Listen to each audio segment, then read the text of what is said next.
ಹೇಗಿದ್ದೀರಾ? ನಿಮಗೆಲ್ಲ ನಮ್ಮ ಚಾನಲ್ JS ಜ್ಞಾನ್ ಹಬ್ಗೆ ಸ್ವಾಗತ. ಇದು ನಾವು ಪ್ರಥಮ ಭಾಷಾ ಕನ್ನಡ ಪಠ್ಯಪುಸ್ತಕ ಸಿರಿಗನ್ನಡ ಭಾಗ 1 9ನೇ ತರಗತಿಯ 3ನೇ ಪಾಠವಾಗಿರುವಂತಹ ರಾಮರಾಜ್ಯ. ಈ ಪಾಠದ ಪ್ರಶ್ನೋತ್ತರಗಳ ಕಡೆ ಗಮನ ಕೊಡೋಣ. ಅದಕ್ಕಿಂತ ಮುಂಚೆ ದಯವಿಟ್ಟು ನಮ್ಮ ಚಾನಲನ್ನು ಸಬ್ಸ್ಕ್ರೈಬ್ ಮಾಡ್ಕೊಳ್ಳೋದನ್ನು ಮರಿಬೇಡಿ. ಯೂಸ್ಫುಲ್ ಆಗಿರೋರಿಗೆ ಶೇರ್ ಮಾಡಿ. ಮತ್ತು ಇದು ಅತ್ಯಂತ ಸರಳ ಮತ್ತು ಚಿಕ್ಕದಾದಂತಹ ವಿಡಿಯೋ ಆಗಿದೆ. ದಯವಿಟ್ಟು ವಿಡಿಯೋನ ಕಂಪ್ಲೀಟಾಗಿ ವಾಚ್ ಮಾಡಬೇಕಾಗಿ ವಿನಂತಿ. ಓಕೆ, ಈಗ ರಾಮರಾಜ್ಯ. ಈ ರಾಮರಾಜ್ಯ ಅನ್ನೋ ಪಾಠವನ್ನು ಬರೆದಂಥವರು ಯಾರು? ರಾಮರಾಜ್ಯ ಅನ್ನೋ ಪಾಠವನ್ನು ಬರೆದಂಥವರು ರಂಗನಾಥ ಶರ್ಮಾ ಅಂತ ಹೇಳಿ. ಇವರ ಬಗ್ಗೆ ತಿಳ್ಕೊಳ್ಳೋಣ. ಅದಕ್ಕಿಂತ ಮುಂಚೆ ನಾವು ಪದಗಳ ಅರ್ಥಗಳ ಕಡೆ ಗಮನ ಕೊಡೋಣ. ಪದಗಳ ಅರ್ಥಗಳನ್ನು ನಾವು ತಿಳ್ಕೊಂಡ್ರೆ ಪಾಠವನ್ನು ಅರ್ಥ ಮಾಡ್ಕೋಬೋದು. ಓಕೆ, ಪದಗಳ ಅರ್ಥ. ನಾರುಮಡಿ ಅಂದರೆ ಏನು? ಸನ್ಯಾಸಿಗಳು ವನವಾಸದಲ್ಲಿರುವವರು ಧರಿಸುವ ಸಾಧಾರಣವಾದ ನಾರಿನ ಬಟ್ಟೆ. ಒಂದು ಸಿಂಪಲ್ ಆಗಿರುವಂತಹ ನಾರಿನ ಬಟ್ಟೆಗೆ ನಾರುಮಡಿ ಅಂತ ಹೇಳ್ತಾರೆ. ಕೃಶ ಅಂದರೆ ನಿತ್ರಾಣ ಅಥವಾ ಬಹಳ ಸುಸ್ತಾಗಿರುವಂತಹ. ಸಾವಧಾನ ಅಂದರೆ ನಿಧಾನ, ಗಡಿಬಿಡಿ ಇಲ್ಲದೆ. ಮಂತ್ರಾಲೋಚನೆ, ಮಂತ್ರಿಗಳು, ಸಚಿವ ಸಂಪುಟಗಳು ಮೊದಲಾದ ಉನ್ನತಾಧಿಕಾರಿಗಳು ಜೊತೆಗಿರಿಸಿಕೊಂಡು ನಡೆಸುವ ಮುಖ್ಯ ಸಭೆ. ಇದಕ್ಕೆ ಕಾನ್ಫಿಡೆನ್ಷಿಯಲ್ ಡಿಸ್ಕಷನ್ ಅಂತ ಹೇಳ್ತಾರೆ ಅಥವಾ ಮೀಟಿಂಗ್ ಅಂತ ಹೇಳ್ತಾರೆ. ಇಲ್ಲಿ ಪ್ರಮುಖ ವಿಷಯಗಳಿಗೆ ಸಂಬಂಧಿಸಿದಂತೆ ದೀರ್ಘವಾದ ಸಮಾಲೋಚನೆ ನಡೆಸಿ ಮಹತ್ತರ ನಿರ್ಣಯಗಳನ್ನು, ಇಲ್ಲಿ ಬಹಳ ಮುಖ್ಯವಾದಂತಹ ಒಂದು ಡಿಸಿಷನನ್ನು ತಗೊಳ್ತಾರೆ ಮಂತ್ರಾಲೋಚನೆಯಲ್ಲಿ. ಅಮಾತ್ಯ ಅಂದರೆ ಮುಖ್ಯ ಸಚಿವರಿಗೆ ಅಮಾತ್ಯರು ಅಂತಾರೆ. ಗೋಪ್ಯ ಅಂದರೆ ಗೌಪ್ಯ, ರಹಸ್ಯ ಅಥವಾ ಸೀಕ್ರೆಟ್. ಪರ್ಯಾಲೋಚನೆ ಅಂದರೆ ಏನು? ಚಿಂತಿಸು, ಸಮಾಲೋಚಿಸು ಅಂತ. ಮತ್ತು ಸಾಮಂತ ರಾಜರು ಅಂದರೆ ಯಾರು? ಮಹಾರಾಜ ಅಥವಾ ಚಕ್ರವರ್ತಿಯ ಕೈ ಕೆಳಗಿರುವ ಸಣ್ಣ ಪ್ರಾಂತ್ಯಗಳ ಒಡೆಯವರು. ನೋಡ್ರಿ, ಇವರು ರಾಜರೇ, ಆದರೆ ಈಗ ದೊಡ್ಡದೊಂದು ರಾಜ್ಯವನ್ನು ನಡೆಸೋದಕ್ಕೆ ಆಗೋದಿಲ್ಲ. ಹಾಗಾಗಿ ಇವ್ರು ಏನು ಮಾಡ್ತಾರೆ? ಪ್ರಾಂತ್ಯಗಳನ್ನು ಡಿವೈಡ್ ಮಾಡ್ಕೊಳ್ತಾರೆ. ಆ ಪ್ರಾಂತ್ಯಗಳಿಗೆ ರಾಜರನ್ನಾಗಿ ನೇಮಿಸ್ತಾರೆ. ಈ ರಾಜರು ಸ್ವತಂತ್ರವಾಗಿ ರಾಜ್ಯನ ಆಳ್ತಾರೆ, ಆದರೆ ಜನಗಳಿಂದ ತೆಗೆದುಕೊಂಡಿರುವಂತಹ ಒಂದು ಟ್ಯಾಕ್ಸನ್ನು ಮೇನ್ ರಾಜ ಅಂದರೆ ಮಹಾರಾಜನಿಗೆ ಕೊಡ್ತಾರೆ. ಮತ್ತು ಎಲ್ಲ ಮಾಮೂಲಿ ಇವರು ರಾಜ್ಯಾಡಳಿತವನ್ನು ಸ್ವತಂತ್ರವಾಗಿ ಮಾಡ್ತಾರೆ. ಇಂಥ ರಾಜರಿಗೆ ಸಾಮಂತ ರಾಜರು ಅಂತ ಹೇಳ್ತಾರೆ. ಮತ್ತು ಮೇಧಾವಿ ಅಂದರೆ ಬುದ್ಧಿವಂತ ಅಂತ. ಅನುಜ ಅಂದರೆ ಸೋದರ. ಕಾರ್ಯದಕ್ಷ ಅಂದರೆ ಕೆಲಸ ಕಾರ್ಯಗಳಲ್ಲಿ ಪರಿಣತ, ಕೆಲಸಗಳನ್ನು ಅತ್ಯಂತ ಸಮರ್ಥವಾಗಿ ಮಾಡಿ ಮುಗಿಸುವವರು. ಕೆಲಸವನ್ನು ಬಹಳ ಚೆನ್ನಾಗಿ ಮಾಡುವವರಿಗೆ ಕಾರ್ಯದಕ್ಷರು ಅಂತ ಹೇಳ್ತಾರೆ. ಕಾರ್ಯದಕ್ಷ ಅಂತಾರೆ. ಜ್ಞಾತಿ ಅಂದರೆ ಸಂಬಂಧಿಕ. ಒಮ್ಮನಸ್ಸು ಅಂದರೆ ಒಂದೇ ಮನಸ್ಸು, ಎರಡನೇ ಯೋಚನೆ ಇಲ್ಲದೆ ಒಂದೇ ಒಂದು ನಿರ್ಧಾರ ತಗೊಳಕ್ಕೆ ಒಮ್ಮನಸ್ಸು ಅಂತ ಹೇಳ್ತಾರೆ.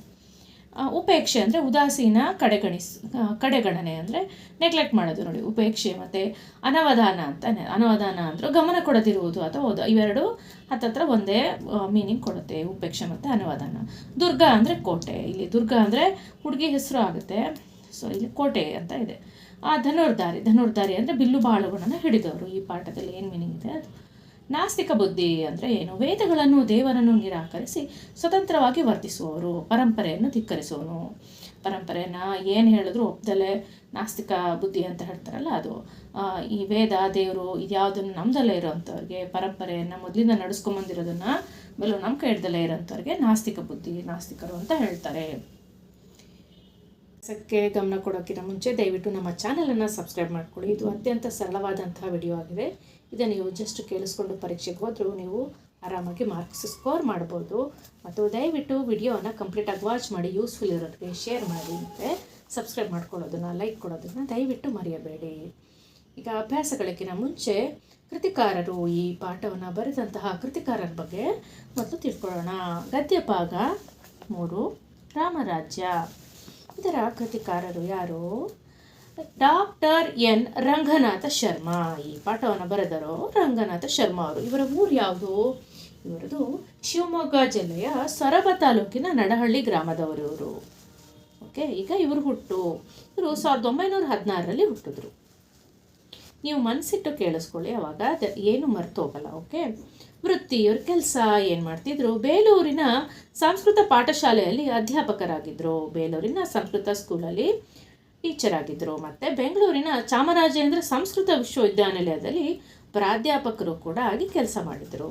ಓಕೆ, ಇವರ ಕೃತಿಗಳು: ಏಕಚಕ್ರಂ, ಬಾಹುಬಲಿ ವಿಜಯಂ, ಗುರುಪಾದ ಮಿತ್ರ ಚರಿತಂ, ಗೊಮ್ಮಟೇಶ ಪಂಚಕಂ ಮೊದಲಾದ ಕೃತಿಗಳನ್ನು ಸಂಸ್ಕೃತದಲ್ಲಿ ಪ್ರಕಟಿಸಿದ್ದಾರೆ. ಅಂದರೆ ಇವರು ಕನ್ನಡ ಮತ್ತು ಸಂಸ್ಕೃತದಲ್ಲಿ ಬಹಳ ಒಳ್ಳೆಯ ಒಂದು ವಿದ್ವಾಂಸರಾಗಿದ್ದರು.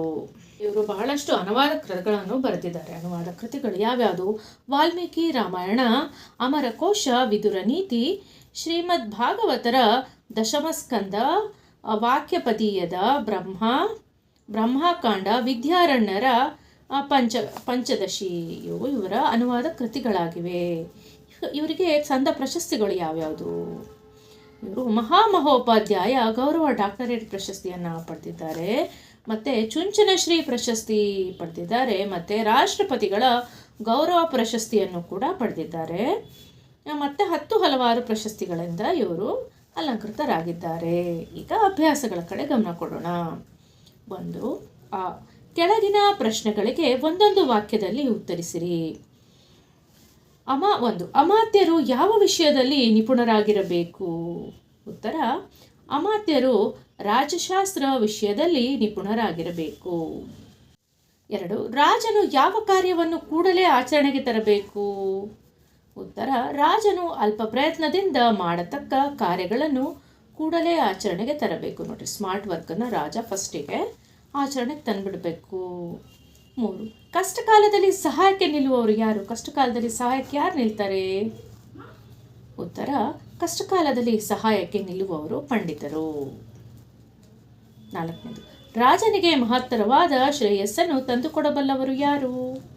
ರಾಜನಿಗೆ ಮಹತ್ತರವಾದ ಶ್ರೇಯಸ್ಸನ್ನು ತಂದುಕೊಡಬಲ್ಲವನು ಸಚಿವನು. 5.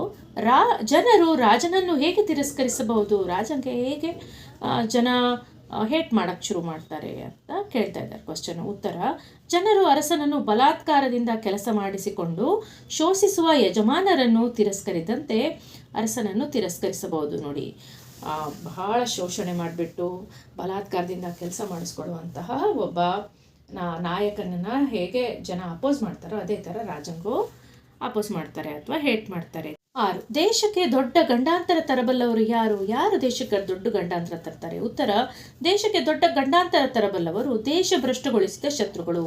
ದೇಶವನ್ನು ಭ್ರಷ್ಟಗೊಳಿಸಿದ ಶತ್ರುಗಳು ದೇಶಕ್ಕೆ ದೊಡ್ಡ ಗಂಡಾಂತರವನ್ನು ತರ್ತಾರೆ. ಈಗ 7ನೇದು, ಯಾರೊಡನೆ ಸಮಾಲೋಚಿಸುವುದು ರಾಜದೋಷ ಎಂದು ರಾಮನು ಹೇಳುತ್ತಾನೆ. ಯಾರ ಜೊತೆಗೆ ಸಮಾಲೋಚನೆ ಮಾಡುವುದು ರಾಜದೋಷ? ಯಾರ ಜೊತೆಗೆ ನಾವು ಡಿಸ್ಕಸ್ ಮಾಡೋದು ರಾಜದೋಷ ಆಗುತ್ತೆ ಅಂತ ಕೇಳಿದ್ರೆ ರಾಮ ಏನು ಹೇಳ್ತಾನೆ? ಅನುಭವವಿಲ್ಲದ ಅವಿವೇಕಿಗಳೊಡನೆ ಸಮಾಲೋಚಿಸುವುದು ರಾಜದೋಷ. ರಾಜ ತನ್ನ ಸಮಸ್ಯೆಗಳನ್ನು ದಡ್ಡನ ಜೊತೆ ಅನುಭವವಿಲ್ಲದಲೇ ಇರೋಂಥ ಅವಿವೇಕಿ ಜೊತೆ ಸಮಸ್ಯೆಯನ್ನು ಡಿಸ್ಕಸ್ ಮಾಡೋದು ದೊಡ್ಡ ರಾಜದೋಷ ಅಂತ ರಾಮ ಹೇಳ್ತಾ ಇದ್ದಾನೆ. ನೆಕ್ಸ್ಟ್ ಸೆಕೆಂಡ್ ಮೆನು, ಈ ಕೆಳಗಿನ ಪ್ರಶ್ನೆಗಳಿಗೆ 5-6 ವಾಕ್ಯಗಳಲ್ಲಿ ಉತ್ತರಿಸಿ. ಮಂತ್ರಾಲೋಚನೆಯನ್ನು ಹೇಗೆ ನಡೆಸಬೇಕೆಂಬುದು ರಾಮನ ಅಭಿಪ್ರಾಯ. ನೋಡಿ, ಸ್ಪೆಷಲ್ ಆಗಿರುವಂಥ ಒಂದು ಮೀಟಿಂಗನ್ನು ಹೇಗೆ ನಡೆಸಬೇಕು ಅಂತ ರಾಮ ಹೇಳ್ತಾನೆ. ಉತ್ತರ: ಮಂತ್ರಾಲೋಚನೆಯನ್ನು ಮೊದಲೇ ಸಾಮಂತ ರಾಜರಿಗೆ ತಿಳಿದಿರಬಾರದು. ಇದು ಭಾಳ ಸೀಕ್ರೆಟ್ ಆಗಿರಬೇಕು. ಸಾಮಂತ ರಾಜರಿಗೂ ಇದ್ರ ಬಗ್ಗೆ ಗೊತ್ತಿರಬಾರ್ದು. ಅದು ಸಾಮಂತರಿಗೆ ಗೊತ್ತಾಗುವಷ್ಟರಲ್ಲಿ ಪೂರ್ಣವಾಗಿ ನಡೆದು ಹೋಗಬೇಕು. ಆ ಸಾಮಂತ ರಾಜರಿಗೆ ತಿಳಿಯುವಷ್ಟರಲ್ಲಿ ಪೂರ್ತಿಯಾಗಿ ನಡೆದು ಹೋಗ್ಬಿಡ್ಬೇಕು. ಏನು ಅಂದ್ಕೊಂಡಿರ್ತಾರೆ ಮಂತ್ರಾಲೋಚನೆಯಲ್ಲಿ ಅದು ಫುಲ್ ನಡೆದು ಹೋಗಿರಬೇಕು, ಅಥವಾ ಅರ್ಧನಾದರೂ ಆಚರಣೆಗೆ ಬಂದಿರಬೇಕು. ಅಷ್ಟೊಂದು ಸೀಕ್ರೆಟ್ ಆಗಿರಬೇಕು ಈ ಸೀಕ್ರೆಟ್ ಮೀಟಿಂಗು. ಓಕೆ, ನಿಮ್ಮ ಮಂತ್ರಿಗಳಾಗಲಿ ನಡೆಸಿದ ಮಂತ್ರಾಲೋಚನೆ ಊಹೆಯಿಂದಲೂ ಯುಕ್ತಿಯಿಂದಲೂ ಜನರಿಗೆ ತಿಳಿದು ಬಹಿರಂಗವಾಗದಂತೆ ಎಚ್ಚರಿಕೆ ವಹಿಸಬೇಕು. ಯಾರು ಜನಗಳಿಗೆ ಮಾತ್ರ ಇದ್ರ ಬಗ್ಗೆ ಒಂದು ಸಣ್ಣ ಕ್ಲೂನು ಸಿಗ್ದ ಹಾಗೆ ನೋಡ್ಕೋಬೇಕು. ಮಂತ್ರಾಲೋಚನೆಯನ್ನು ನಡೆಸಬೇಕೆಂದು ಈ ಥರ ಒಂದು ಸೀಕ್ರೆಟ್ ಮೀಟಿಂಗನ್ನು ನಡೆಸಬೇಕು ಅಂತ ರಾಮ ಭರತನಿಗೆ ಸಜೆಷನ್ ಕೊಡ್ತಾ ಇದ್ದಾನೆ. ನೆಕ್ಸ್ಟ್, ಪಾಠವನ್ನು ಕ್ಲೀನಾಗಿ ಅರ್ಥ ಮಾಡಿಕೊಂಡ್ರೆ ಪ್ರಶ್ನೆಗಳಿಗೆ ಭಾಳ ಚೆನ್ನಾಗಿ ಉತ್ತರಗಳನ್ನು ನಮ್ಮದೇ ವಾಕ್ಯದಲ್ಲಿ ಕೊಡ್ತಾ ಹೋಗ್ಬೋದು. 3. ರಾಜ್ಯದ ಅಮಾತ್ಯರಲ್ಲಿ ಯಾವ ಗುಣಗಳಿರಬೇಕು? ರಾಜ್ಯದ ಅಮಾತ್ಯರಲ್ಲಿ ಯಾವ ಗುಣ ಇರಬೇಕು? ಅಮಾತ್ಯರು ಲಂಚವನ್ನು ತೆಗೆದುಕೊಳ್ಳದವರು. ಅಂದರೆ ಇವರು ಬಹಳ ಪ್ರಾಮಾಣಿಕರಾಗಿರಬೇಕು. ಲಂಚ ತೆಗೆದುಕೊಳ್ಳೋದು ಗೊತ್ತೇ ಇರಬಾರ್ದು ಇವರಿಗೆ. ಪ್ರಾಮಾಣ್ಯದ ವಿಷಯದಲ್ಲಿ ಸಂದೇಹಾತೀತರು ಆಗಿರಬೇಕು. ಇವ್ರ ಬಗ್ಗೆ ಯಾರು ಡೌಟೇ ಮಾಡಬಾರ್ದು, ಅಷ್ಟೊಂದು ಇವರು ನಿಯತ್ತಾಗಿರಬೇಕು. ಮತ್ತು ಪ್ರಜೆಗಳಿಗೆ ಉಗ್ರ ದಂಡನೆಯನ್ನು ವಿಧಿಸಿ ರಾಷ್ಟ್ರವನ್ನು ಉದ್ವೇಗಗೊಳಿಸಲು ತೊಡಗಿದ ರಾಜನನ್ನು ನೋಡಿ, ರಾಜ ಅಕಸ್ಮಾತ್ ಮತಿಭ್ರಮಣದಿಂದ ಅವನು ಏನೋ ಒಂದು ಅವಿವೇಕದಿಂದ ಪ್ರಜೆಗಳಿಗೆ ದಂಡಿಸ್ತಾ ಇದ್ದರೆ, ಸಿಟ್ಟಲ್ಲಿ ಏನಾದರೂ ದಂಡನೆ ಮಾಡಲಿಕ್ಕೆ ಹೋದರೂ ಅವನನ್ನು ತಡೆಯೋ ಅಷ್ಟು ಅಮಾತ್ಯರು ಜಾಣರಾಗಿರಬೇಕು, ಅಷ್ಟೊಂದು ಅವರಿಗೆ ಎಲಿಜಿಬಿಲಿಟಿ ಇರಬೇಕು ಅಂತ ಹೇಳ್ತಾ ಇದ್ದಾರೆ. ನೆಕ್ಸ್ಟು 3ನೇದು, ಯಾವ 3 ವ್ಯಕ್ತಿಗಳನ್ನು ರಾಜನು ತ್ಯಜಿಸಬೇಕು, ಯಾಕೆ? ಯಾವ 3 ವ್ಯಕ್ತಿಗಳನ್ನು ರಾಜ ತ್ಯಜಿಸಬೇಕು, ಯಾಕೆ? ಉತ್ತರ, ಉಪಾಯದಿಂದ ಹಣ ಕೀಳುವ ವೈದ್ಯನನ್ನು ನೋಡಿ. ಭಾಳ ಉಪಾಯ ಮಾಡಿಬಿಟ್ಟು ದುಡ್ಡನ್ನು ಕಿತ್ಕೊಳ್ಳುವಂತಹ ವೈದ್ಯ ಅಂದರೆ ಡಾಕ್ಟರನ್ನು, ಮತ್ತು ಒಡೆಯನನ್ನೇ ದೂಷಿಸುವ ಸೇವಕನನ್ನು ನೋಡಿ. ಈಗ ನಮ್ಮ ಮನೆಯಲ್ಲೇ ಕೆಲಸ ಮಾಡ್ತಿರ್ತಾರೆ, ನಮ್ಮ ಮನೆಯಲ್ಲೇ ಊಟ ಮಾಡ್ತಿರ್ತಾರೆ, ನಮ್ಮ ದುಡ್ಡಲ್ಲೇ ಅವ್ರ ಜೀವನ ನಡೆಸ್ತಿರ್ತಾರೆ, ಆದರೂ ನಮಗೆ ಬೈತಿರ್ತಾರೆ. ಆ ತರಹದ ಸೇವಕರನ್ನು ತ್ಯಜಿಸಬೇಕು. ಅಂಥವ್ರು ಬೇಡವೇ ಬೇಡ. ಖಜಾನೆಯ ಐಶ್ವರ್ಯದ ಮೇಲೆ ಆಮೇಲೆ ಯಾವಾಗಲೂ ರಾಜನ ದುಡ್ಡು ಅದ್ರ ಬಗ್ಗೆನೇ ಗಮನ ಇರುವಂಥವರು ಅಂತ ಕಣ್ಣಿಟ್ಟಿರುವಂಥ ಸೈನಿಕರನ್ನು, ಇಂತಹ 3 ಜನರನ್ನು ರಾಜ ಬಿಟ್ಬಿಡಬೇಕು. ಎನಿ ಕಂಡೀಷನ್ ಅವರನ್ನು ಹತ್ರನೇ ಸೇರಿಸ್ಕೋಬಾರ್ದು. ಓಕೆ, ನೆಕ್ಸ್ಟ್ 4ನೇದು, ದೂತ ಹೇಗಿರಬೇಕು, ಮೆಸೆಂಜರ್ ಹೇಗಿರಬೇಕು? ನಮ್ಮ ದೇಶದಲ್ಲಿಯೇ ಹುಟ್ಟಿ ಬೆಳೆದ ವಿದ್ವಾಂಸನನ್ನು ದೂತನಾಗಿ ನೇಮಿಸಿಕೊಳ್ಳಬೇಕು. ನೋಡಿ, ನಮ್ಮ ದೇಶದ ಬಗ್ಗೆ ಪ್ರತಿಯೊಂದು ಗೊತ್ತಿರಬೇಕು, ದೇಶದ ಬಗ್ಗೆ ಅಭಿಮಾನ ಇರಬೇಕು, ಅಂತಹ ಮೆಸೆಂಜರನ್ನು ರಾಜ ನೇಮಿಸಬೇಕು. ಆವಾಗಿನ ಕಾಲದಲ್ಲಿ ಏನೂ ಇರಲಿಲ್ಲ, ಟಿ ವಿ, ಮೊಬೈಲು ಈ ಥರ ಯಾವುದೇ ರೀತಿ ಇರಲಿಲ್ಲ. ಈ ಮೆಸೆಂಜರ್ಸೇ ರಾಜ್ಯದಿಂದ ರಾಜ್ಯಕ್ಕೆ ಮೆಸೇಜ್ಗಳನ್ನು ಕೊಡ್ತಾಯಿದ್ರು. ಅವ್ರು ತಪ್ಪಾಗಿ ಹೇಳಿದ್ರೆ ಅದು ಸಂಪೂರ್ಣ ಒಂದು ಯುದ್ಧಗಳು ನಡೆಯೋದು ಈ ಥರ ಆಗುತ್ತೆ. ಅವನು ಹೇಗಿರಬೇಕು ಅಂದರೆ ಮೆಸೆಂಜರು ಅದೇ ದೇಶದಲ್ಲಿ ಹುಟ್ಟಿ ದೇಶದ ಬಗ್ಗೆ ಅಭಿಮಾನ ಇರುವಂಥವನಾಗಿರಬೇಕು. ಆತನ ಕಾರ್ಯ ಸಮರ್ಪಣು ಪ್ರತಿಭಾಶಾಲಿಯೂ ಆಗಿರಬೇಕು. ಕೆಲಸದ ಬಗ್ಗೆ ಬಹಳ ದಕ್ಷನಾಗಿರಬೇಕು, ಕಾರ್ಯಸಪರ್ಧನೂ ಆಗಿರಬೇಕು. ವ್ಯಕ್ತಿ ವಸ್ತುಗಳ ಮೌಲ್ಯವನ್ನು ಯೋಗ್ಯತೆಯನ್ನು ಸರಿಯಾಗಿ ಗುರುತಿಸಬಲ್ಲ ನಿಷ್ಣಾತನಾಗಿರಬೇಕು. ಒಬ್ಬ ವ್ಯಕ್ತಿ ಆಗಲಿ ಯಾವುದೇ ಒಂದು ವಸ್ತು ಆಗಲಿ ಅದರ ವ್ಯಾಲ್ಯೂ ಅವನಿಗೆ ಗೊತ್ತಿರಬೇಕು. ಅಂಥವನು ರಾಜ ದೂತನಾಗಿರಬೇಕು ಅಂತ ರಾಮ ತಮ್ಮನಿಗೆ ತಿಳುವಳಿಕೆ ಹೇಳ್ತಾ ಇದ್ದಾನೆ. 5ನೇದು, ಸೇವಕರ ವಿಷಯದಲ್ಲಿ ರಾಜನು ಹೇಗೆ ವರ್ತಿಸಬೇಕು? ಈಗ ಸೇವಕರ ವಿಚಾರದಲ್ಲಿ ರಾಜ ಹೇಗಿರಬೇಕು? ಸೇವಕರಿಗೆ ಕೊಡಬೇಕಾದ ಸಾಮಗ್ರಿಯನ್ನು, ವೇತನವನ್ನು ಸರಿಯಾದ ಕಾಲದಲ್ಲಿ ಕೊಟ್ಟು ಬಿಡಬೇಕು. ಈಗ ರಾಜನ ಕೆಳಗಡೆ ಸೇವಕರಿಗೆ ಯಾವಾಗಲೂ ಅವರಿಗೆ ವೇತನ ಕೊಟ್ಟೆ ಆ ಥರ ಎಲ್ಲ ಮಾಡಬಾರ್ದು. ಅವ್ರಿಗೆ ಏನೇನು ಎಕ್ವಿಪ್ಮೆಂಟ್ಸ್ ಬೇಕು, ಏನೇನು ಅವರಿಗೆ ನೀಡ್ಸು ಅದನ್ನೆಲ್ಲ ಅವನು ಕಾಲಕ್ಕೆ ಕೊಡ್ತಾ ಇರಬೇಕು. ಹಂಗೆ ಮಾಡಿಲ್ಲ ಅಂದರೆ ಏನಾಗುತ್ತೆ, ಸೇವಕರು ಸ್ವಾಮಿಯ ಮೇಲೆ, ಈಗ ನಾವು ಕೆಲಸ ಮಾಡ್ತಾನೆ ಇರ್ತೀವಿ, ರಾಜ ಏನು ಕರೆಕ್ಟಾಗಿ ರೆಸ್ಪಾನ್ಸ್ ಮಾಡಲ್ಲ, ಏನು ಕೊಡಲ್ಲ, ಯಾವುದೇ ರೀತಿಯ ಸಾಮಗ್ರಿ ಕೊಡಲ್ಲ ಅಂದರೆ ರಾಜನ ಮೇಲೆ ಸಿಟ್ಟು ಬಂದೇ ಬರುತ್ತೆ. ಹಾಗಾಗಿ ಅವ್ರಿಗೆ ಏನೇನು ಬೇಕು ಕಾಲಕ್ಕೆ ಕೊಡ್ತಾ ಇರಬೇಕು ರಾಜ. ಈ ಥರ ಅವ್ನು ಮಾಡಿಲ್ಲ ಅಂದರೆ ಅವರು ಕೆಟ್ಟ ಮಾರ್ಗಕ್ಕೂ ಹಿಡಿಬೋದು, ಕಳ್ತನ, ಸುಳ್ಳು ಹೇಳೋದು ಇದೆಲ್ಲ ಕಲಿಬೋದು. ಅದು ಮುಂದೆ ದೊಡ್ಡ ಮಟ್ಟದ ಕಾರಣವಾಗಿ ನೋಡಿ. ಫಸ್ಟ್ ಏನು ಅನಿಸುತ್ತೆ, ಓಕೆ ನಾನು ಈ ತಿಂಗಳು ಅವರಿಗೆ ಸಂಬಳ ಕೊಟ್ಟಿಲ್ಲ ಅಥವಾ ಎಕ್ವಿಪ್ಮೆಂಟ್ಸ್ ಕೊಟ್ಟಿಲ್ಲ, ಏನೋ ಒಂದು ಉಳಿತಾಯ ಆಗುತ್ತೆ ಅನಿಸುತ್ತೆ. ಬಟ್ ಅದು ತಿರುಗಿಬಿದ್ದಾಗ ರಾಜನಿಗೆ ತೊಂದರೆ. ಹಾಗಾಗಿ ರಾಜ ತನ್ನ ಸೇವಕರನ್ನು ಬಹಳ ಚೆನ್ನಾಗಿ ನೋಡ್ಕೋಬೇಕು. ಕಾಲಕ್ಕೆ ಅವ್ರಿಗೆ ಏನೇನು ಬೇಕು ಅದು ಕೊಡಬೇಕು. ನಿಮ್ಮ ವಾಕ್ಯದಲ್ಲೂ ಬರೀರಿ, ನಿಮಗೆ ಮಾರ್ಕ್ಸು ಸಿಗುತ್ತೆ. ಓಕೆ, ಗಟ್ಟೊಡಿಯೋಕ್ಕೆ ಹೋಗಬೇಡಿ ಮಕ್ಕಳೇ, ಅರ್ಥ ಮಾಡ್ಕೊಂಡು ಬರಿತಾ ಹೋಗಿ. ಆವಾಗ ನೀವು ಇನ್ನೂ ದೊಡ್ಡದಾಗಿ ಇನ್ನೂ ಚೆನ್ನಾಗಿ ಬರಿಬೋದು. 6ನೇದು, ಖಜಾನೆಯನ್ನು ಹೇಗೆ ನಿಭಾಯಿಸಬೇಕೆಂದು ರಾಮನು ಹೇಳುತ್ತಾನೆ. ಈಗ ಮೇನಾಗಿ ಖಜಾನೆ, ಈ ಹಣಕಾಸು ವ್ಯವಹಾರಗಳನ್ನು ಹೇಗೆ ನಡೆಸಬೇಕು ಅಂತಲೂ ರಾಜ ತನ್ನ ತಮ್ಮನಿಗೆ ಹೇಳ್ತಾ ಇದ್ದಾನೆ ರಾಮ. ಏನಂದರೆ ಆದಾಯವು ವ್ಯಕ್ಕಿಂತ ಹೆಚ್ಚಾಗಿರಬೇಕು. ನೋಡಿ, ನಮ್ಮ ಖರ್ಚಿಗಿನ ಜಾಸ್ತಿ ನಮ್ಮ ಆದಾಯ ಇರಬೇಕು. ಓಕೆ, ರಾಜ್ಯದ ಬೊಕ್ಕಸಕ್ಕೆ ಸಂಗ್ರಹಿಸುವ ಸಂಪತ್ತೆಲ್ಲವೂ ರಾಜ್ಯದ ಅಭಿವೃದ್ಧಿಯ ಕೆಲಸ ಕಾರ್ಯಗಳಿಗೆ ವಿನಿಯೋಗವಾಗಬೇಕು. ರಾಜ್ಯದ ದುಡ್ಡನ್ನು ರಾಜ್ಯದ ಅಭಿವೃದ್ಧಿಗೆ ಉಪಯೋಗಿಸ್ಬೇಕು. ತುಂಬಿ ತುಳುಕುವಷ್ಟು ಇದ್ದರೂ ಅನರ್ಥ, ಭಾಳದು ಖಜಾನೆ ಎಲ್ಲ ತುಂಬಿಕೊಂಡಿದ್ರು ಕಷ್ಟನೇ, ಅನರ್ಥನೇ. ಅದೇ ರೀತಿ ಇದು ತುಂಬಿ ತುಳುಕಿದ್ರೆ ಏನಾಗುತ್ತೆ, ಅನ್ಯಾಯದ ಮಾರ್ಗವನ್ನು ಹಿಡಿಯಬಹುದು ಅಂತ ಹೇಳ್ತಾ ಇದ್ದಾನೆ ರಾಮ. ಮತ್ತು ಖಾಲಿಯಾಗಿದ್ದರೂ ಖಾಲಿ ಕೂಡ ಆಗಬಾರ್ದು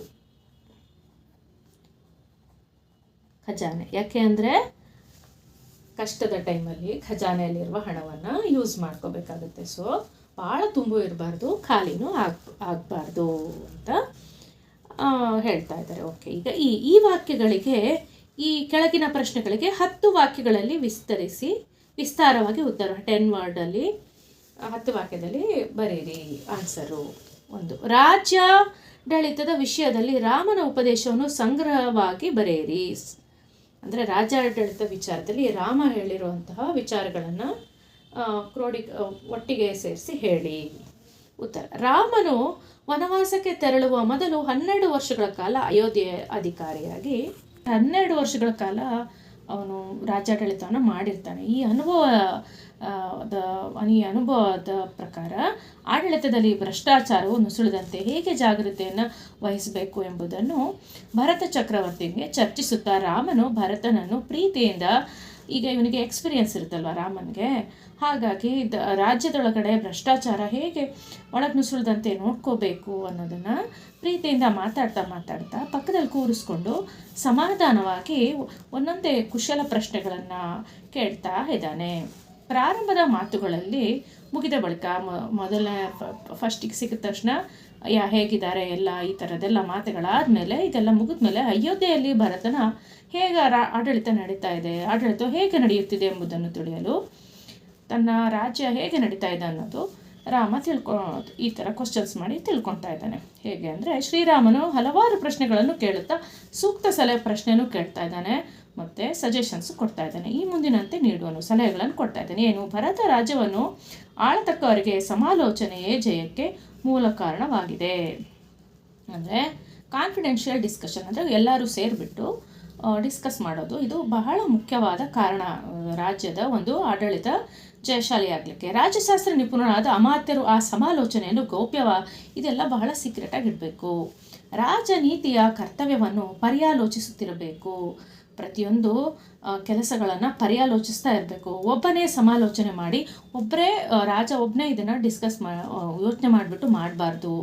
ಎಲ್ಲರ ಜೊತೆ ಇದನ್ನು ಯಾವುದೇ ಒಂದು ಸಮಸ್ಯೆ ಇರಲಿ, ಎಲ್ಲರ ಜೊತೆ ಸಮಾಲೋಚನೆ ಮಾಡಿಬಿಟ್ಟು ಆಮೇಲೆ ನಿರ್ಧಾರಕ್ಕೆ ಬರಬೇಕು ಮತ್ತು ಕಾರ್ಯರೂಪಕ್ಕೆ ತರಬೇಕು. ರಾಷ್ಟ್ರದಲ್ಲಿ ಬಹಿರಂಗವಾಗಬಾರದು. ನೋಡಿ, ಇವರು ಮಾತನಾಡುವ ಕಾನ್ಫಿಡೆನ್ಷಿಯಲ್ ಡಿಸ್ಕಷನ್ಸ್ ಇದೆಯಲ್ಲ, ಇದನ್ನು ಎಲ್ಲೂ ರಾಜ್ಯದಲ್ಲಿ ಯಾರಿಗೂ ಗೊತ್ತಾಗಬಾರ್ದು ಇವ್ರು ಏನು ಮಾತಾಡಿದ್ದಾರೆ ಅಂತ. ಕಡಿಮೆ ಪ್ರಯತ್ನದಿಂದ ಹೆಚ್ಚು ಫಲವನ್ನು ಕೊಡುವ ಕಾರ್ಯವನ್ನು ಕೂಡಲೇ ಸ್ವಲ್ಪ ಕಷ್ಟಪಟ್ಟರೆ ಆಗುವಂಥ ಕೆಲಸವನ್ನು ಫಸ್ಟಿಗೆ ಮಾಡಿ ಮುಗಿಸ್ಬಿಡ್ಬೇಕು. ಮತ್ತು ಆಚರಣೆಗೆ ತರಬೇಕು. ಅದನ್ನು ಆಚರಣೆಗೆ ತರಲು ಇದೆಲ್ಲ ಮಾಡಲಿಕ್ಕೆ ಟೈಮ್ ಮಾಡಬಾರ್ದು. ಆಚರಣೆಗೆ ತರಬೇಕಾಗಿರುವ ಸಮಾಲೋಚನೆಯು ಮೊದಲನೇ ಸಾಮಂತ ರಾಜರಿಗೆ ತಿಳಿಯಬಾರ್ದು. ಇದೆಲ್ಲ ಆಚರಣೆಗೆ ಬರೋಕ್ಕಿಂತ ಮುಂಚೆ ಸಾಮಂತ ರಾಜರಿಗೆ ಮಾತ್ರ ಗೊತ್ತಾಗಲೇಬಾರ್ದು. ಸಾಮಂತ ರಾಜರಿಗೆ ಗೊತ್ತಾಗುವಷ್ಟರಲ್ಲಿ ಪೂರ್ತಿ ಆಚರಣೆಗೆ ಬರಲಿಲ್ಲ ಅಂದರೂ ಅರ್ಧನಾದರೂ ಆಚರಣೆಗೆ ಬಂದಿರಬೇಕು ಎಂದು ರಾಮ ಉಪದೇಶ ನೀಡ್ತಾ ಇದ್ದಾನೆ. ಈಗ 2ನೇದು, ರಾಜನಲ್ಲಿ ತಲೆದೋರಬಹುದಾದ 14 ದೋಷಗಳು. ರಾಜನಲ್ಲಿ ಯಾವ್ಯಾವ ರೀತಿಯ 14 ದೋಷಗಳು ತಲೆದೋರುತ್ತೆ ಅಂತ ಹೇಳ್ತಾ ಇದ್ದಾನೆ. ಯಾವ್ದ್ಯಾವುದು? ರಾಜನಲ್ಲಿ ಸಂಭವಿಸಬಹುದಾದ ದೋಷಗಳು 14 ದೋಷಗಳು ಸಂಭವಿಸ್ಬೋದು ರಾಜನಲ್ಲಿ.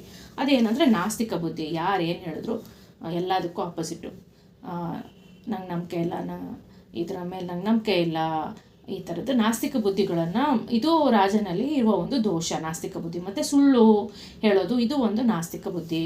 ಮತ್ತು ಸಿಟ್ಟು, ಎಲ್ಲದಕ್ಕೂ ಬೇಗ ಸಿಟ್ಟು ಮಾಡ್ಕೊಳ್ಳೋದು, ಇದು ರಾಜನಲ್ಲಿರುವ ನಾಸ್ತಿಕ ಬುದ್ಧಿಯಾಗಿದೆ. ರಾಜನಲ್ಲಿ ಸಂಭವಿಸಬಹುದಾದ ದೋಷ ಇದು. ಓಕೆ, ಈಗ ನೆಕ್ಸ್ಟ್ 4ನೇದು ಅನವಧಾನ. ಮತ್ತು 5ನೇದು ಅನವಧಾನ ಅಂದರೆ ಏನು? ಅಂದರೆ ಉದಾಸೀನತೆ, ಗಮನ ಕೊಡ್ದಲೇ ಇರೋದು. ಮತ್ತು 5ನೇದು ಚಟುವಟಿಕೆ ಇಲ್ಲದೆ ಕೆಲಸವನ್ನು ತಡ ಮಾಡುವುದು, ಬೇಗ ಮಾಡ್ದಲ್ಲೇ ಇರೋದು, ಚಟುವಟಿಕೆನೇ ಇಲ್ಲದಲ್ಲೇ ಕೆಲಸದಲ್ಲಿ ತಡ ಮಾಡೋದು, ನೆಗ್ಲೆಕ್ಟ್ ಮಾಡಿಬಿಟ್ಟು ಕೆಲಸನ ನಿಧಾನ ಮಾಡೋದು, ಚುರುಕಿಲ್ದಲ್ಲೇ ಇರೋದು.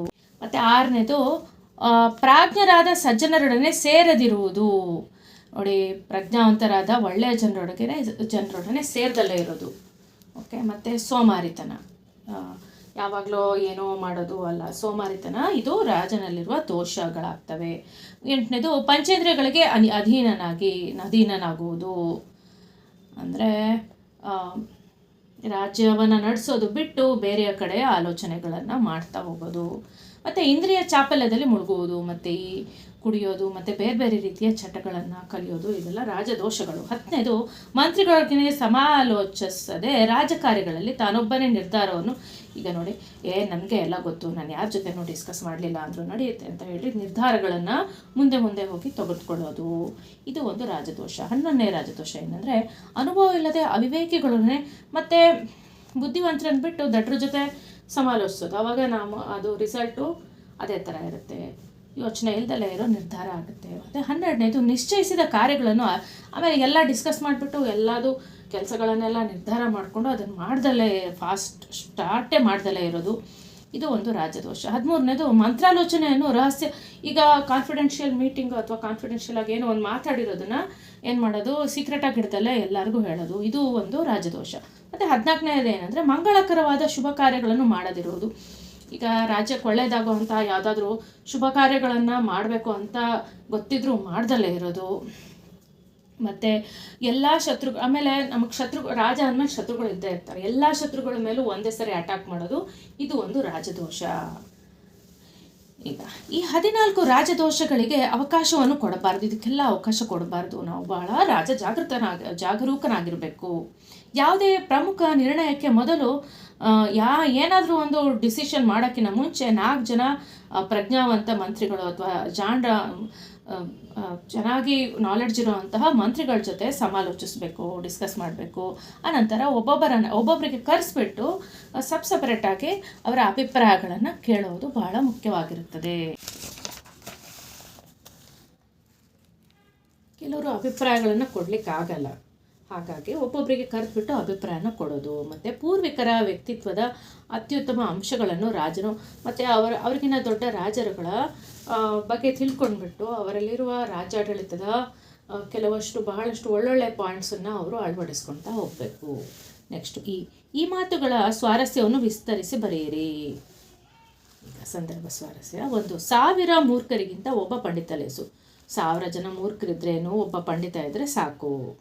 ಆಯ್ಕೆ. ಈ ವಾಕ್ಯವನ್ನು ಡಾಕ್ಟರ್ ಎನ್ ರಂಗನಾಥ ಶರ್ಮಾರವರು ಬರೆದಿರುವ ಶ್ರೀಮದ್ ವಾಲ್ಮೀಕಿ ರಾಮಾಯಣಂ ಕೃತಿಯ ಅಯೋಧ್ಯಾಕಾಂಡ ಸಂಪುಟದಿಂದ ಆಯ್ದು ರಾಮರಾಜ್ಯ ಎಂಬ ಗದ್ಯ ಭಾಗದಿಂದ ಆರಿಸಲಾಗಿದೆ.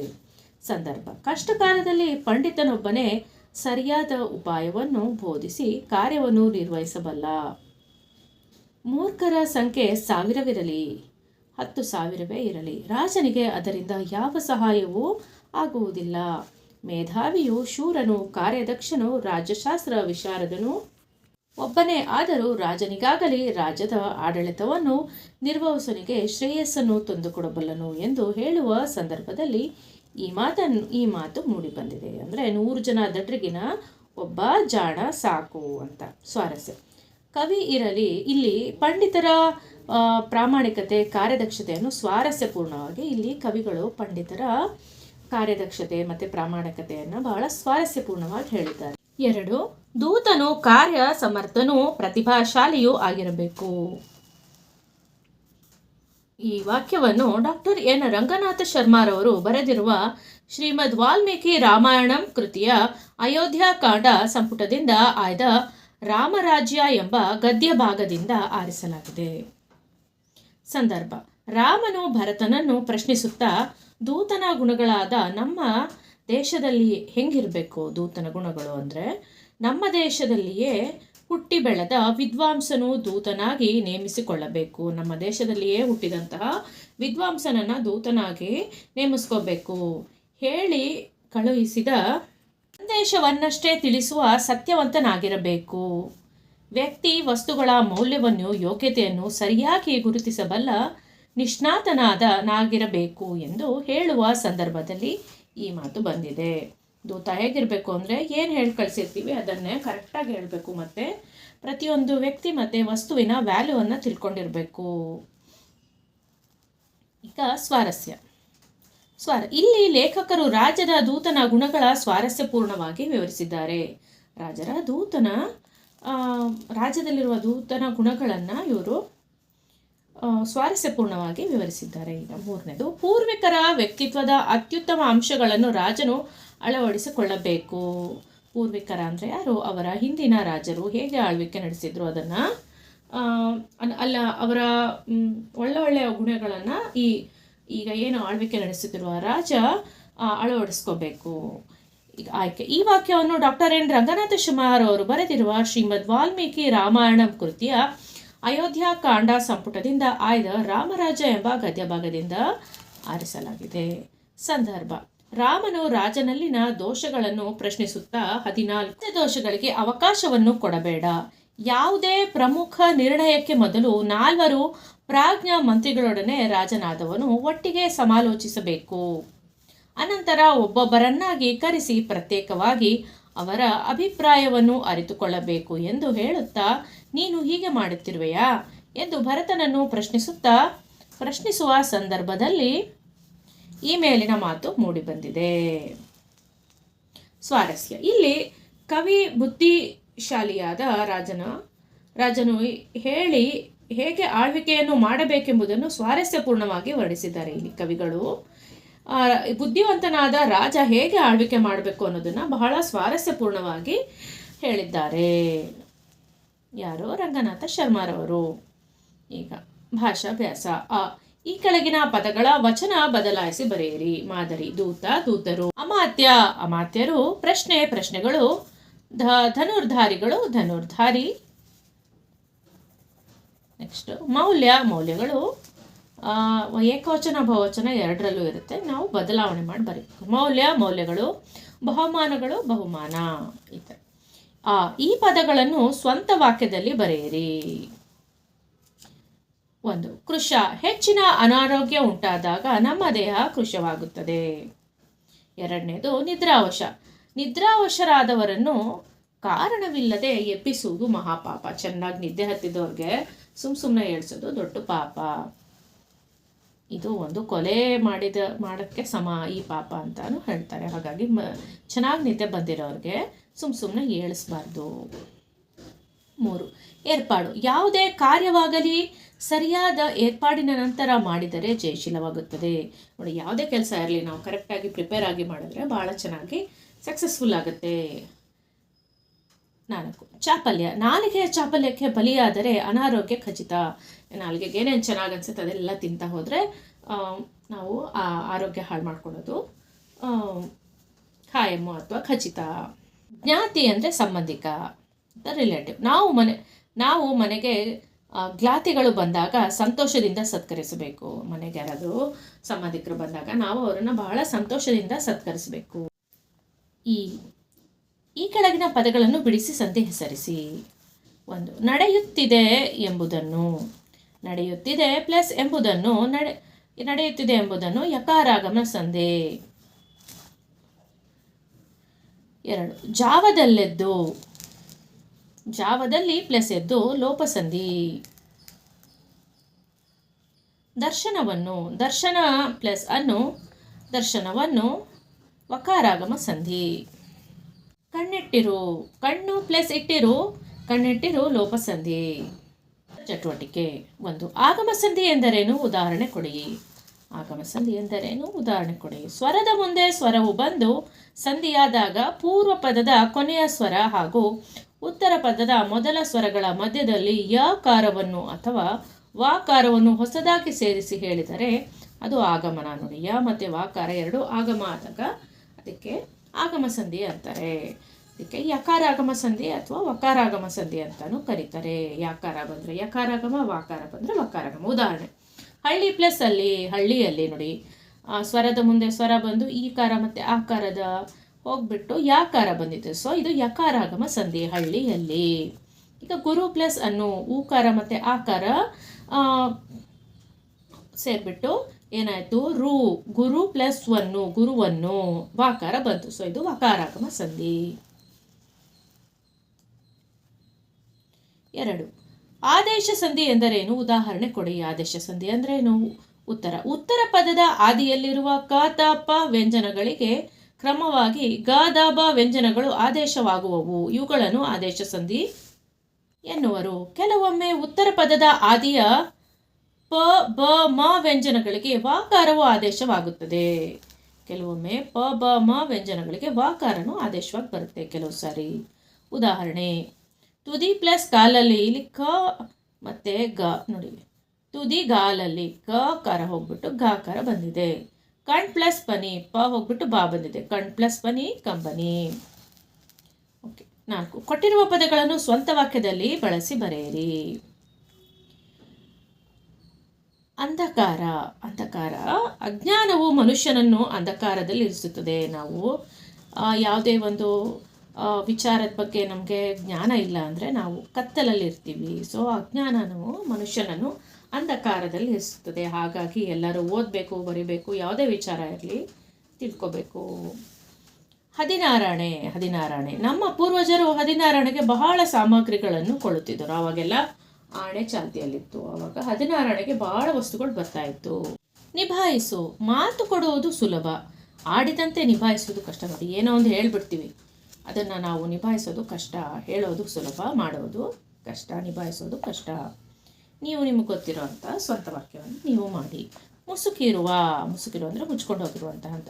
ಮಂಜು ಮುಸುಕಿರುವ ಮುಂಜಾನೆಯನ್ನು ನೋಡುವುದೇ ಒಂದು ಹಬ್ಬ. ನೋಡಿ, ಬೆಳಗ್ಗೆನೇ ಮಂಜು ತುಂಬಿಕೊಂಡಿರುವಂತಹ ಬೆಳಗ್ಗೆಯನ್ನು ನೋಡಲಿಕ್ಕೆ ಒಂದು ಖುಷಿ. ಈಗ 5ನೇದು, ಕೊಟ್ಟಿರುವ ಪದಗಳನ್ನು ವಿಗ್ರಹಿಸಿ ಸಮಾಸ ಹೇಳಬೇಕು. ಮರಗಾಲು. ಮರದ ಪ್ಲಸ್ ಕಾಲು, ಮರಗಾಲು ತತ್ಪುರುಷ ಸಮಾಸ. ಹೆಮ್ಮರ. ಹಿರಿದಾದ ಪ್ಲಸ್ ಮರ, ಹೆಮ್ಮರ ಕರ್ಮಧಾರೆಯ ಸಮಾಸ. ಬೆಳ್ಗೊಡೆ ಅಂದರೆ ಬಿಳಿದಾದ ಪ್ಲಸ್ ಕೊಡೆ, ಬೆಳ್ಗೊಡೆ ಇದು ಕರ್ಮಧಾರೆಯ ಸಮಾಸ. ಒಗ್ಗಟ್ಟು. 1 ಪ್ಲಸ್ ಕಟ್ಟು, ಒಗ್ಗಟ್ಟು ಇದು ದ್ವಿಗು ಸಮಾಸ. ಸಪ್ತಸ್ವರಗಳು. ಸಪ್ತ ಪ್ಲಸ್ ಸ್ವರಗಳು, ಸಪ್ತಸ್ವರಗಳು ದ್ವಿಗು ಸಮಾಸ. ಈಗ ಈ ಆಯಿತು. ಈಗ ಉ. ಕೊಟ್ಟಿರುವ ಗಾದೆಯನ್ನು ವಿಸ್ತರಿಸಿ ಬರೆಯಿರಿ. 1, ತುಂಬಿದ ಕೊಡ ತುಳುಕುವುದಿಲ್ಲ ಮತ್ತು ಬೆಳ್ಳಗಿರುವುದಿಲ್ಲ ಹಾಲಲ್ಲ. ಮತ್ತು ಚಟುವಟಿಕೆ ಏನು ಕೊಟ್ಟಿದ್ದಾರೆ? ರಾಮರಾಜ್ಯದ ಪರಿಕಲ್ಪನೆಗೂ ಕೌಟಿಲ್ಯನು ಪ್ರತಿಪಾದಿಸಿದ ರಾಜ್ಯಾಡಳಿತ ಅಂಶಗಳಿಗೂ ಸಾಮ್ಯವಿದೆಯೇ? ಈ ಕುರಿತು ತರಗತಿಯಲ್ಲಿ ಒಂದು ಚರ್ಚೆ ಮಾಡಿ, ಒಂದು ಡಿಸ್ಕಷನ್ ಇಟ್ಕೊಳ್ಳಿ. ರಾಮರಾಜ್ಯದ ಪರಿಕಲ್ಪನೆ ಮತ್ತು ಕೌಟಿಲ್ಯನು ಪ್ರತಿಪಾದಿಸಿದ ರಾಜ್ಯಾಡಳಿತ ಅಂಶಗಳು, ಇದನ್ನು ಎರಡನ್ನೂ ಇಟ್ಕೊಂಡ್ಬಿಟ್ಟು ಡಿಸ್ಕಸ್ ಮಾಡಿ ಅಂತ ಕೇಳ್ತಾಳೆ. ಮತ್ತು 2ನೇದು, ಡಾಕ್ಟರ್ ಎನ್ ರಂಗನಾಥ ಶರ್ಮಾ ಇನ್ನಿತರ ಕೃತಿಗಳನ್ನು ಓದ್ಬಿಟ್ಟು ಕಲೀರಿ ಅಂತ ಹೇಳ್ತಾ ಇದ್ದಾರೆ. ಈಗ ನಾವು ಗಾದೆಗಳನ್ನು ತಿಳ್ಕೊಳ್ಳೋಣ. ಹೇಗಾದೆ? ತುಂಬಿದ ಕೊಡ ತುಳುಕುವುದಿಲ್ಲ. ಗಾದೆಗಳು ವೇದಗಳಿಗೆ ಸಮ. ವೇದಗಳು ಸುಳ್ಳಾದರೂ ಗಾದೆಗಳು ಸುಳ್ಳಾಗದು. ಗಾದೆಗಳು ಹಿರಿಯರ ಅನುಭವದ ನುಡಿಮುತ್ತುಗಳು. ಕನ್ನಡದ ಹಲವಾರು ಗಾದೆಗಳಲ್ಲಿ ತುಂಬಿದ ಕೊಡ ತುಳುಕುವುದಿಲ್ಲ ಎಂಬುದು ಒಂದಾಗಿದೆ. ತುಂಬಿದ ಮಡಕೆಯಲ್ಲಿ ನೀರು ತುಳುಕುವುದಿಲ್ಲ. ಹಾಗೆಯೇ ಎಲ್ಲವನ್ನೂ ತಿಳಿದ ಜ್ಞಾನಿ ಅಹಂಕಾರ, ಅತಿಯಾದ ಮಾತು, ಅನಗತ್ಯವಾಗಿ ಮಾತನಾಡುವುದಿಲ್ಲ. ಅರ್ಧ ತುಂಬಿದ ಕೊಡವು ತುಳುಕುತ್ತದೆ, ಆದರೆ ತುಂಬಿದ ಕೊಡ ತುಳುಕುವುದಿಲ್ಲ. ಇದರ ಹಾಗೆಯೇ ಅಲ್ಪಜ್ಞಾನಿ ಮಹಾಗರ್ವಿ. ಅರ್ಧಂಬರ್ಧ ತಿಳ್ಕೊಂಡಿರೋರಿಗೆ ಬಹಳ ಗರ್ವ ಇರುತ್ತೆ. ಅವನು ತನಗೆ ಎಲ್ಲವೂ ತಿಳಿದಿದೆ ಎಂದು ಜ್ಞಾನಿ ಎಂದು ತೋರಿಸಲು ಪ್ರಯತ್ನ. ನನಗೆ ಅರ್ಧಂಬರ್ಧ ಗೊತ್ತಿದೆ ಅಂದರೆ ಸರಿ ಹೋಗಲ್ಲ ಅಂತ ಹೇಳಿ ಅವನು ಏನು ಮಾಡ್ತಾನೆ, ನನಗೆಲ್ಲ ಗೊತ್ತಿದೆ ಅಂತ ಅವನು ತೋರಿಕೆ ಮಾಡ್ತಾ ಇರ್ತಾನೆ ಗರ್ವದಿಂದ. ಇದನ್ನೇ ಮಡಿಕೆಗೆ ಹೋಲಿಸಿ ತುಂಬಿದ ಕೊಡ ತುಳುಕುವುದಿಲ್ಲ. ಇದನ್ನೇ ಮಡಿಕೆಗೆ ಹೋಲಿಸಿದ್ದಾರೆ. ತುಂಬಿದ ಕೊಡ ತೊಳ್ಕೋದಿಲ್ಲ. ಅರ್ಧಂಬರ್ಧ ತುಂಬಿದ ಕೊಡವು ತುಳುಕುತ್ತದೆ. ಅಂದರೆ ಅರ್ಧಂಬರ್ಧ ಗೊತ್ತಿರೋ ನನಗೆಲ್ಲ ಗೊತ್ತಿದೆ ಅಂತ ಹೇಗೆ ಹೇಳ್ತಾರೋ ಹಾಗೆ ಅರ್ಧಂಬರ್ಧ ತುಂಬಿದ ಕೊಡ ತುಳುಕುತ್ತೆ, ನೀರನ್ನು ಹೊರಚೆಲ್ಲುತ್ತದೆ. ಆದ್ದರಿಂದ ಅಲ್ಪಜ್ಞಾನಿ ಮಹಾಗರ್ವಿ ಆಗುತ್ತಾನೆ ಎಂದು ತಿಳಿಯುವುದೇ ಈ ಗಾದೆಯ ಮಹತ್ವವಾಗಿದೆ.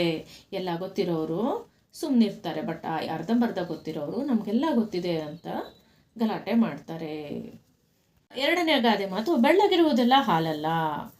ಕಂಡಿದ್ದೆಲ್ಲ ಹಾಲಾಗಿರೋದಿಲ್ಲ ಅಂತ ಹೇಳ್ತಾ ಇದ್ದಾರೆ. ಗಾದೆಗಳು ವೇದಗಳಿಗೆ ಸಮ. ವೇದಗಳು ಸುಳ್ಳಾದರೂ ಗಾದೆಗಳು ಸುಳ್ಳಾಗುವುದಿಲ್ಲ. ನೋಡಿ, ಹಿರಿಯರ ಅನುಭವದಿಂದ ಬಂದಿರುವಂತಹ ಈ ಗಾದೆಗಳು ಯಾವತ್ತೂ ಸುಳ್ಳಾಗೋದಿಲ್ಲ. ಎಲ್ಲ ಕಾಲದಲ್ಲೂ ಇದು ನಿಜವಾಗೇ ಇರುತ್ತೆ. ಗಾದೆಗಳು ಹಿರಿಯರ ಅನುಭವದ ನುಡಿಮುತ್ತುಗಳು. ಯಾಕೆಂದರೆ ಹಿರಿಯರ ಅನುಭವದ ನುಡಿಮುತ್ತುಗಳಾಗಿವೆ ಇವು. ಕನ್ನಡದ ಹಲವಾರು ಗಾದೆಗಳಲ್ಲಿ ಬೆಳ್ಳಗಿರೋದೆಲ್ಲ ಹಾಲಲ್ಲ ಅನ್ನೋದು ಬಹಳ ಪ್ರಸಿದ್ಧವಾದ ಗಾದೆ. ಈ ಗಾದೆ ಅತ್ಯಂತ ಜನಪ್ರಿಯವಾಗಿದೆ. ಕುರುಡು ನಂಬಿಕೆ ನಾಶದ ನಾಂದಿಯಾಗುತ್ತದೆ. ಸುಮ್ಮನೆ ನಂಬೋದು ವಿನಾಶಕಾರಿಯಾಗುತ್ತದೆ ಅನ್ನೋದನ್ನು ಈ ಗಾದೆ ತೋರಿಸುತ್ತೆ. ಹೇಗೆ ಅಂದರೆ, ಜೀವನದಲ್ಲಿ ನಂಬಿಕೆ ವಿಶ್ವಾಸ ಅಗತ್ಯ. ನಾವು ಜೀವನದಲ್ಲಿ ನಂಬಿಕೆನೇ ಜೀವನ ಅಂತ ಹೇಳ್ತೀವಿ. ಇದು ಓಕೆ, ಇದು ಅವಶ್ಯಕತೆ ಇದೆ. ಆದರೆ ಹಾಲಿನ ಬಣ್ಣ ಬಿಳಿ ನಿಜ. ಹಾಲು ಬೆಳ್ಳಗಿರುತ್ತೆ, ಬರೀ ಕಲರು ನೋಡಬಾರ್ದು. ಎಲ್ಲ ಬಿಳಿ ಬಣ್ಣದ ವಸ್ತುಗಳು ಹಾಗಂತ ಎಲ್ಲ ಬೆಳ್ಳಗಿರೋದೆಲ್ಲ ಹಾಲು ಅಂತ ತಿಳ್ಕೊಳ್ಳೋದು ತಪ್ಪು. ಬಣ್ಣ ಬಿಳಿ ಎಂದು ಅವನು ಸುಣ್ಣದ ನೀರನ್ನು ಕುಡಿಯುವುದು ಅವಿವೇಕತನ. ಬೆಳ್ಳಗಿದೆ ಅಂತ ಹೇಳಿಬಿಟ್ಟು ಇದು ಹಾಲು ಅಂತ ತಿಳ್ಕೊಂಡು ಸುಣ್ಣದ ನೀರನ್ನು ಕುಡಿಯೋದು ಅವಿವೇಕತನ ಆಗುತ್ತೆ. ಕೇವಲ ಬಣ್ಣದಿಂದ ಮೃದು ನುಡಿಗಳಿಂದ ಒಬ್ಬ ವ್ಯಕ್ತಿ ಬೇಗ ನಂಬಾರ್ದು. ನಾವು ಯೋಚನೆ ಮಾಡಿ ಯಾರನ್ನಾದರೂ ನಂಬಬೇಕು ಅಂತ ಹೇಳ್ತಾ ಇದ್ದಾರೆ. ವ್ಯಕ್ತಿತ್ವವನ್ನು ಅಳೆಯಬಾರದು. ಚೆನ್ನಾಗಿ ಮಾತಾಡ್ಬಿಟ್ರು, ಬಣ್ಣದ ಮಾತಾಡ್ಬಿಟ್ರು ಅಂತ ಅವ್ರನ್ನ ನಂಬಾರ್ದು. ನಾವು ಒಬ್ಬರಂತೆ ಮತ್ತು ಒಬ್ಬರ ಥರ ಇನ್ನೊಬ್ಬರು ಇರೋದಿಲ್ಲ. ವ್ಯಕ್ತಿಯ ಗುಣವನ್ನು ನಡತೆಯನ್ನು ಅರಿತುಕೊಂಡು ಅವ್ರು ಹೇಗೆ ಏನು ಎತ್ತ ಅನ್ನೋದನ್ನು ಯೋಚನೆ ಮಾಡಿಬಿಟ್ಟು ನಾವು ಮುಂದುವರಿಬೇಕು. ಬೆಳ್ಳಗಿದ್ದದೆಲ್ಲ ಹಾಲೆಂದು ಸುಣ್ಣದ ನೀರನ್ನು ಅಥವಾ ನಾವು ಇವ್ರನ್ನ ನಂಬಿದ್ರೆ ಏನಾಗುತ್ತೆ? ಬೆಳ್ಳಗಿದೆ ಅಂತ ನಾವು ಸುಣ್ಣದ ನೀರನ್ನು ಕುಡಿದ್ರೆ ಏನಾಗುತ್ತೆ? ಪ್ರಾಣಾಪಾಯ ಉಂಟಾಗುತ್ತೆ. ಅದೇ ರೀತಿ ಏನು ಮಾಡಬೇಕು? ನಾವು ಅದಕ್ಕೆ ಒಂದು ಹನಿ ಹಾಲನ್ನು ನಾಲಿಗೆಗೆ ಹಚ್ಚಿಕೊಂಡು ರುಚಿ ನೋಡಿ ಹಾಲೆಂದು ತಿಳಿದ ಮೇಲೆ ಕುಡಿಯಬೇಕು. ಒಂದು ಸ್ವಲ್ಪ ತೊಗೊಂಡು ಕುಡಿದ್ಬಿಟ್ಟು ಇದು ಹಾಲು ಅಲ್ವಾ ಅಂತ ಹೇಳಿ ಚೆಕ್ ಮಾಡಬೇಕು. ಅದೇ ರೀತಿ ನಾವು ಮನುಷ್ಯರನ್ನು, ನಮ್ಮ ಸುತ್ತಮುತ್ತಲಿನ ಆಗು ಹೋಗುಗಳನ್ನು ಒಂದೇ ಸರಿ ನಾವು ನಂಬಾರ್ದು. ನಾವು ಯೋಚನೆ ಮಾಡಬೇಕು ಅಂತ ಈ ಗಾದೆಯಲ್ಲಿ ಬಹಳ ಚೆನ್ನಾಗಿ ಹೇಳಿದ್ದಾರೆ. ಹಾಗೆಯೇ ವ್ಯಕ್ತಿಯನ್ನು ಬೇಗ ನಂಬಬಾರದು ಎಂದು ನಮಗೆ ಗಾದೆಯಿಂದ ತಿಳಿದು ಬರುತ್ತದೆ. ಮಕ್ಕಳೇ, ನಿಮಗೆ ಈ ಪ್ರಶ್ನೋತ್ತರಗಳು ಅರ್ಥ ಆಗಿದೆ ಅಂತ ತಿಳ್ಕೊಳ್ತೀನಿ.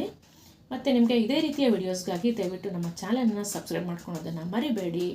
ಮತ್ತು ನಿಮ್ಮ ಏನಾದರೂ ಅಭಿಪ್ರಾಯ ಇದ್ದರೆ ದಯವಿಟ್ಟು ಕಮೆಂಟ್ ಮಾಡಿ. ಧನ್ಯವಾದಗಳು.